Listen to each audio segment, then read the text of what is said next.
Praying to God is an act of worship. And meron po diyang dalawang acronym of an effective prayer. Yan, yung isa is PR, which is pray, believe, receive. Manalangin tayo at maniwala tayo na marireceive natin yun sa Panginoon. Oo, hindi, o maghintay tayo.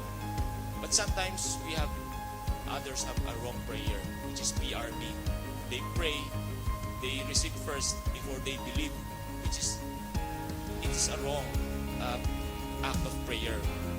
But the prodigal son is one of the example na ginawa niya yan, na naniniwala siya na ang kanyang ama ay pagbibigyan siya at ibabalik siya, at mas higit pa sa naiisip niya na ibinigay sa kanya.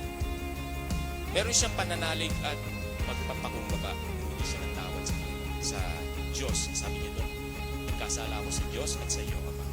Sabi niya, patawarin niyo ako at nagkasala ako sa iyo, Ama, at sa Diyos, nawa tanggapin niyo ako muli kahit bilang isang alila lang.